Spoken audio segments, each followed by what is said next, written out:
ದಿನಂಪ್ರತಿ ಮನೆಯಲ್ಲಿ ಪ್ರತಿಯೊಬ್ಬರೂ ತಮಗೆ ತಿಳಿದ ಇಷ್ಟದೇವರ ಪ್ರಾರ್ಥನೆ ಮಾಡುವ ಮೂಲಕ ಧಾರ್ಮಿಕ ಬದಲಾವಣೆಗೆ ಕಾರಣವಾಗಬೇಕು ಎಂದು ಚಿತ್ರಾಪುರ ಮಠದ ಪರಮಪೂಜ್ಯ ಗುರುಗಳಾದ ಶ್ರೀ ಸದ್ಯೋಜಾತ ಶಂಕರಾಶ್ರಮ ಸ್ವಾಮೀಜಿಗಳು ಹೇಳಿದರು. ಅವರು ಮಠದ ಶ್ರೀ ಸಿದ್ಧಿವಿನಾಯಕ ದೇವಸ್ಥಾನದ ಪುನರ್ ಪ್ರತಿಷ್ಠಾಪನಾ ವರ್ಧಂತಿ ಮಹೋತ್ಸವದಲ್ಲಿ ಭಾಗವಹಿಸಿ ಮಾತನಾಡಿದರು.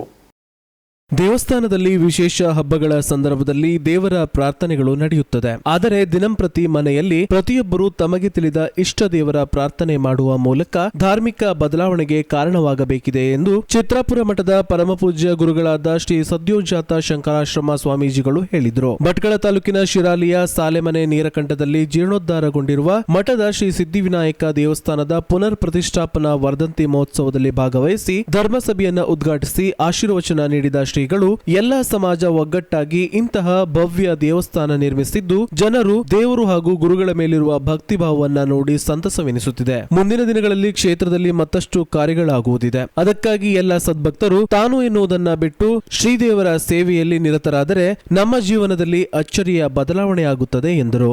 ಭಕ್ತಿಯಿಂದ ಪ್ರಾರ್ಥನೆ ಮಾಡಿದರೆ ಸ್ಪಷ್ಟವಾಗಿ ನಿಶ್ಚಿತವಾಗಿ ಈ ಜೀವನದಲ್ಲಿ ನಿಮಗೆ ಸಫಲತೆ ಪ್ರಾಪ್ತದೆ.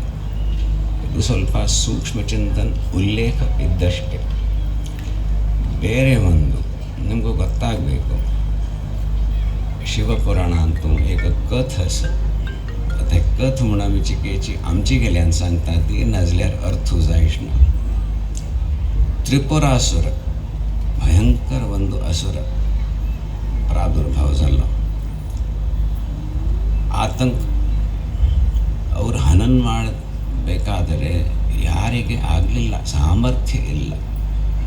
ಎಲ್ಲರೂ ದೇವಗಣ ಭವಾನಿ ಶಂಕರ್ ಈಶ್ವರ ಅವರು ಪ್ರಾರ್ಥನೆ ಮಾಡಿ ನೀವೇ ಮಾಡಬೇಕು ಅವರು ಶಮನ ಅಂತ ಹೇಳಿದರು. ಒಂದು ಸಂಕಲ್ಪದಿಂದ ಈ ಅಸುರಿಗೆ ಭಸ್ಮ ಮಾಡಕ್ಕೆ ಅದು ಸಾಮರ್ಥ್ಯ ಇದೆ. ಆದರೆ ಹೆಚ್ಚು ಆಡಂಬ ಮಾಡಿದರು ಯಾರು? ಭವಾನಿ ಶಂಕರ. ಧನುಷ ಪಿನಾಕ ಬಾಣ घेऊन असुराक वध करूच. ಆದರೆ ಬಾಣ ಸೊಡಕಾನ ವೆಕಲ್ ಮಾಡ್ತಾ का ಅರ್ಥ ಆಯ್ತಾ? ಅದಕ್ಕೆ ಕೊಂಕಣಿದಲ್ಲಿ ಅದು ಆಗಲಿಲ್ಲ ಈಶ್ವರಿಗೆ. ಯಾಕೆ ಗೊತ್ತಿಲ್ಲ. ನೋಡಿದರೆ ಅಲ್ಲಿ ಒಂದು ಚಿಕ್ಕ ಗಣಪತಿ ಕುಳಿತುಕೊಂಡಿದ್ದನು. ಯಾಕೆ ಗಣಪತಿ ಹೇಳುತ್ತಾರೆ, ಕೆಲಸ ಮಾಡುವಾಗ ಮೊದಲಿನ ನಮ್ಮ ಒಂದು ಪೂಜೆ ಮಾಡಲೇಬೇಕು, ಇಲ್ಲಾದರೆ ಕೆಲಸ ಆಗುವುದಿಲ್ಲ. ಗಣಪತಿ ಯಾರು?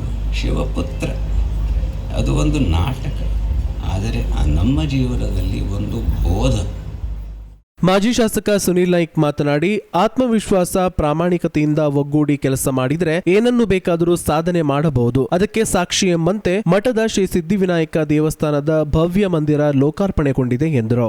ಧಾರ್ಮಿಕ ಕಾರ್ಯಕ್ರಮದ ಮೆರುಗನ್ನ ಯಾವ ರೀತಿ ಇದಕ್ಕೆ ಜೋಡಿಸಿದ್ದಾರೆ ಅಂತ ಹೇಳಿದ್ರೆ ನಿಜವಾಗ್ಲೂ ತುಂಬಾ ಸಂತೋಷ ಆಗ್ತದೆ.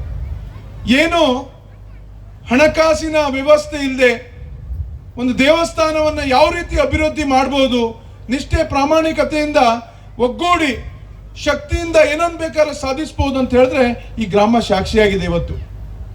ಯಾಕಂದ್ರೆ ನಾವು ಹಲವಾರು ವರ್ಷದಿಂದ ಈ ದೇವರನ್ನ ಕಾಣ್ತಾ ಇದ್ದೇವೆ. ಯಾವ ಗರ್ಭಗುಡಿ ಪರಿಸ್ಥಿತಿಯಲ್ಲಿತ್ತು, ಈಗ ಯಾವ ಪರಿಸ್ಥಿತಿಯಲ್ಲಿ ಇದೆ ಅಂತಕ್ಕಂಥದ್ದು ನಾವು ಇವತ್ತು ಅವಲೋಕನ ಮಾಡಬಹುದು. ಆ ದೇವಸ್ಥಾನದ ಮೆಟ್ಟಿಲ ಮೇಲೆ ನಿಂತಾಗ ಭಕ್ತಿಯ ಎಲ್ಲೋ ಒಂದು ಸಂಚಲನ ಮೂಡ್ತದೆ, ಕಂಪನ ಇವತ್ತು ಆ ದೇವಸ್ಥಾನದಲ್ಲಿ ನಾವು ಕಾಣಲಿಕ್ಕೆ ಸಾಧ್ಯ ಇದೆ. ದೇವಸ್ಥಾನ ಅಂತ ಹೇಳಿದ್ರೆ ಹೋದ ಕೂಡ ಎಲ್ಲಿ ನಮಗೆ ಭಾವನೆಗಳ ಕಂಪನ ಆಗ್ತದೆ, ಎಲ್ಲಿ ನಮಗೆ ದೇವಸ್ಥಾನದ ಭಕ್ತಿಯ ಭಾವನೆ ಮೇಲೆ ಎಲ್ಲೋ ಒಂದು ರೀತಿ ನಮಗೆ ಪರಿಣಾಮ ಬೀಳ್ತದೆ, ಆ ದೇವಸ್ಥಾನದಲ್ಲಿ ಏನೋ ಒಂದಿದು ಶಕ್ತಿ ಗೋಚರಿಸ್ತದೆ. ಇವತ್ತು ನೀರ್ಕಂಠದ ಶ್ರೀ ವಿದ್ಯಾ ದೇವಸ್ಥಾನದಲ್ಲಿ ನಾವು ಅದನ್ನ ಕಾಣಲಿಕ್ಕೆ ಸಿಗ್ಬೋದು.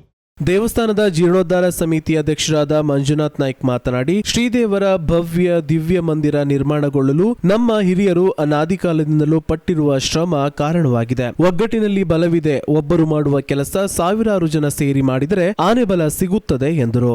ಈ ಸಂದರ್ಭದಲ್ಲಿ ದೇವಸ್ಥಾನ ಆಡಳಿತ ಮಂಡಳಿ ಹಾಗೂ ಜೀರ್ಣೋದ್ಧಾರ ಸಮಿತಿಯಿಂದ ಪರಮ ಪೂಜ್ಯ ಶ್ರೀ ಗುರುಗಳಿಗೆ ಪಾದಪೂಜೆ ನೆರವೇರಿತು. ದೇವಸ್ಥಾನ ನಿರ್ಮಾಣ ಕಾರ್ಯಕ್ಕೆ ಹೆಚ್ಚಿನ ಹಣಕಾಸಿನ ನೆರವು ನೀಡಿದ ಭಕ್ತಾದಿಗಳನ್ನ ಸನ್ಮಾನಿಸಿ ಗೌರವಿಸಲಾಯಿತು. ಧಾರ್ಮಿಕ ಸಭೆ ನಡೆಯುವ ಪೂರ್ವದಲ್ಲಿ ಶ್ರೀ ಗುರುಗಳು ಭವ್ಯ ಮೆರವಣಿಗೆಯ ಮೂಲಕ ದೇವಸ್ಥಾನಕ್ಕೆ ಆಗಮಿಸಿ ಶ್ರೀದೇವರ ಪುನರ್ ಪ್ರತಿಷ್ಠಾಪನೆ ಬ್ರಹ್ಮ ಕಲಶೋತ್ಸವ ಕಾರ್ಯಕ್ರಮ ನೆರವೇರಿಸಿದ್ರು. ಕಾರ್ಯಕ್ರಮದಲ್ಲಿ ಗೌರವ ಕಾರ್ಯದರ್ಶಿಗಳಾದ ನಾಗೇಶ್ ದೇವಾಡಿಗ, ಉಪಾಧ್ಯಕ್ಷರಾದ ಶಿವಾನಂದ್ ಭಟ್, ಶಿರಾಲಿ ಗ್ರಾಮ ಪಂಚಾಯತ್ ಅಧ್ಯಕ್ಷರಾದ ಭಾಸ್ಕರ್ ದೈಮನೆ, ಪ್ರಕಾಶ್ ಭಟ್, ಜೀರ್ಣೋದ್ಧಾರ ಸಮಿತಿಯ ಗೌರವಾಧ್ಯಕ್ಷರಾದ ಶಿವಾನಂದ್ ಕಾಮತ್, ರಾಜೇಶ್ ಮೊಗೇರ್ ಉಪಸ್ಥಿತರಿದ್ದರು. ವಿಸ್ಮಯ ನ್ಯೂಸ್, ಈಶ್ವರ್ ನಾಯ್ಕ್, ಭಟ್ಕಳ.